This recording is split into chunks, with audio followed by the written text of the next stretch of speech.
During your rehabilitation, what was the most effective treatment? The most effective treatment really was finding somebody kind and genuine. I'll say this again, somebody really kind and genuine, because as a young person coming from trauma and coming from a place where you've been betrayed in so many ways, you've lost so many things, you'd come to disbelieve in kindness, in humanity itself. So when the people who were working with us at the center, it only worked if they were very genuine, they really cared about us, not just pretending to be. You could sense it when somebody was pretending. So it was only those that had that ability, that convinced us of that were able to open up to them.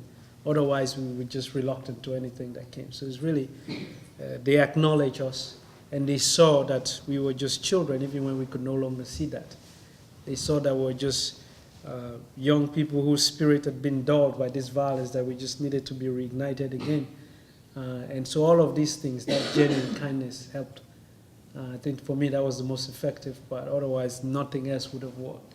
I remember when I came to the United States, the family that took me in, and I had to continue doing therapy. And I remember my mom sent me to some very fancy therapist office, like Central Park West or something. I walk into the guy's office and he said to me, "Oh, sit down, tell me about yourself." "I don't know you, why don't you tell me about yourself?" Because for me it was like I didn't feel the guy was genuine, because I was on the clock. 1 hour I had to leave, that's not how, you know what I mean? Mm-hmm. So it was like this person, I didn't feel they were invested in my life, so I left, and it never worked. But when I was at the center, the therapy was how we lived at the center. The people who were in your lives, they found out what you were interested in, and they tried to do it together with you and do things. They didn't ask questions directly, but you just experienced life with them, and slowly you told them things that, you didn't feel like you were telling them by the clock, like, well, you made progress today, Of course, I went to those just to get them out of the way. It was just like, okay. But it didn't work for me, yeah. So. What do you think the most effective treatment is for people in our society who have become violent? In the United States, well, I live in this country now, so I pay taxes, I guess, so that gives me the... I can say something about things that are unfolding. I think what I've observed in this country is the fact that whenever there's a violent situation, nobody's trying to look at the root causes of it. What allows somebody to reach that point, and what could we have all done together as a community, as parents, as brothers, as friends, to make sure that this didn't happen. Rather, we just all jump into this state of fear, and we try to do things that we think are going to protect us. Of course, it will happen again, So really, I think it's to try and look at not punitive measures, not like punishment, but let's say look at what is it that we can do to prevent this from happening? What pushes a human being to get to this point in any society, Because I don't think anybody just wakes up one morning and decides that they're going to do something like that, There are things that we may ignore. So maybe it's about to refocus how we relate to each other, how we care about each other. Because often I think people do this when they feel like there's nothing left in the world for them. Nobody really, so they become destructive in that sense, How does somebody who is in that state gain access to weapons and automatic weapons? Questions like this we never ask when it happens, right? Everybody just try to find a way to protect themselves by taking certain security measures, but not finding a way to make sure it doesn't happen again. Anyway. You said that you tried to say in your book that it is people who lived in certain conditions who actually understand what true happiness is, and they take that moment, whenever it is, even if it's 1 minute, 30 seconds, to truly be happy, because they know it's a rarity in many places. That actually to have that moment of peace is precious, and they understand that. And so when they're happy, they're genuinely happy. You talk about peace and true happiness, you talk about how peace and true happiness are so precious. How did you find peace and happiness as a child, and how do you find it now? Well, first, in this novel, the characters really, what they would do to is to challenge this concept of happiness that I think a lot of people would have, which is that it's a continuum. It's like you're happy for 5 years, for 1 month, no interruptions. That's not happy. It's not possible. right? It's not a continuum. There are moments. Happiness are moments. And it's the ability to recognize those moments and celebrate them, right? And with the background, because happiness is not the absence of any challenge or challenges in one's life. It's with those challenges, the ability to still laugh like there's no tomorrow, genuinely love, care about people, and all of that, right? So that's what you see. When I was a boy, my happiness was pretty much the simplicity of my life, you know, and the community aspect of it. You know, everybody who was older than me was responsible for me. In my culture and in my tribe particularly, we don't have words for extended members of family. We don't have like second cousin, third cousin, this and no. We don't even have words for cousin. It's like, it's either your brother or your sister. You know, the farthest we could go is uncle and aunt. So because when you say this person is my brother or my sister, there's a new responsibility that comes with it, right? If you say, oh, this is my second cousin from my aunt's side, this means I don't ever have to see them. I don't even have to call them, you know. So there's that distance. So it's already with people. So when I grew up, it was like that. Everybody who I grew up with was my father. If I was running around, I would leave my house in the morning when I was a boy. I would go wandering all day with my friends. And on the weekends when we were in school, and then we'd just come back in the evening. Nobody would look for us. We would stop at one person's side. It could be my house, their house, and we'll eat there, and then we'll go off again.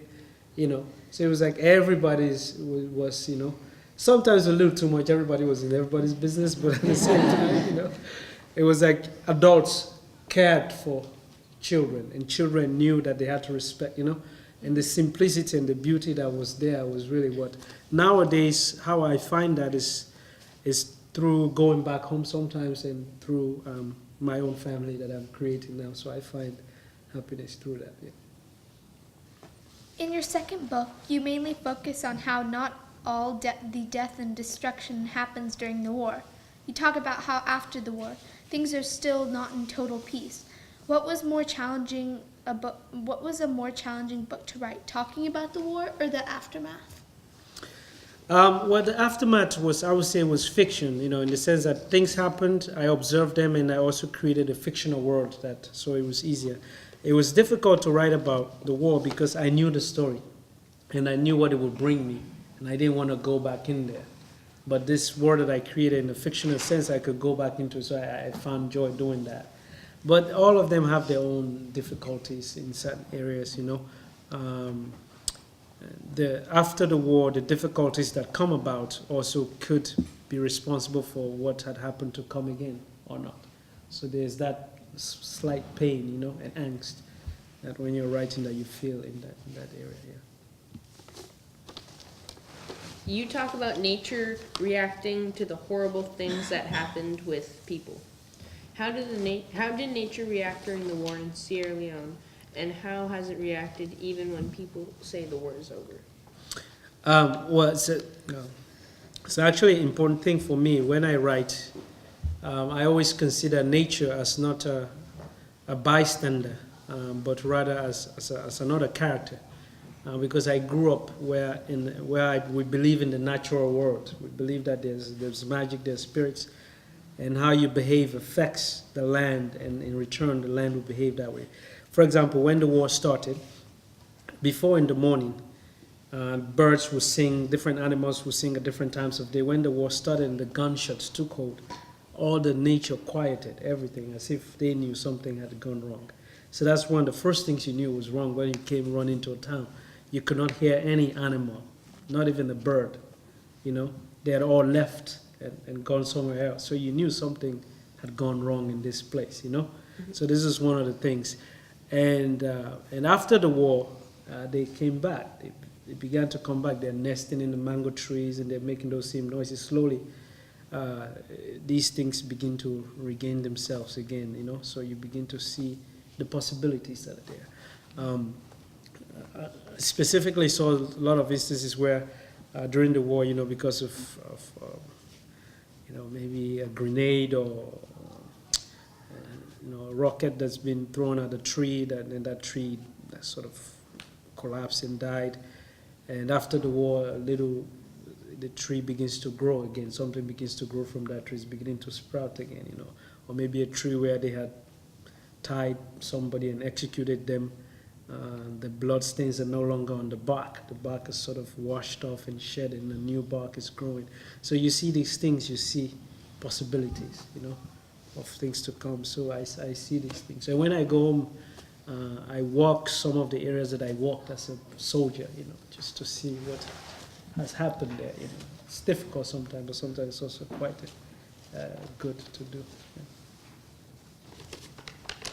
In your native language, mende, a soccer ball, is a vessel that carries air, and night is the sky rolling over and changing sides. What are some other expressions in your language that are described so beautifully? Well, my mother tongue, which is Mende, is very figurative and beautiful in its own way. So when I try to find English equivalent, it always sounds, it comes out quite nice, as you rightly pointed these two examples. There are several ways. For example, how you say an older person in Mende, you describe the person's hair, and how you describe their hair is that you say, the hair of the person is the color of stagnant clouds. So when the clouds are not moving, they're stagnant, you can see how white they are together. So that says an old person. How you say somebody's thoughts are scattered, you say your mind is like an anthill filled with smoke. Because if you think about it, you put like a firewood in an anthill, all the ants will start running out the other direction. So it literally shows the things, So there are several things like that when you're growing up as a kid, the language. But of course, when I was growing up, I never really, it's so common, you just speak like that, So when I'm writing, I'm always worried that people don't think that I'm trying to be flowery. I'm not. It's just how the language is, So even a small child could say that, wow, your mind is like an anthill. And then if I write it now in English, everybody say, wow, it's so nice. And back home, they'll be like, yeah. But it's a beautiful, beautiful language.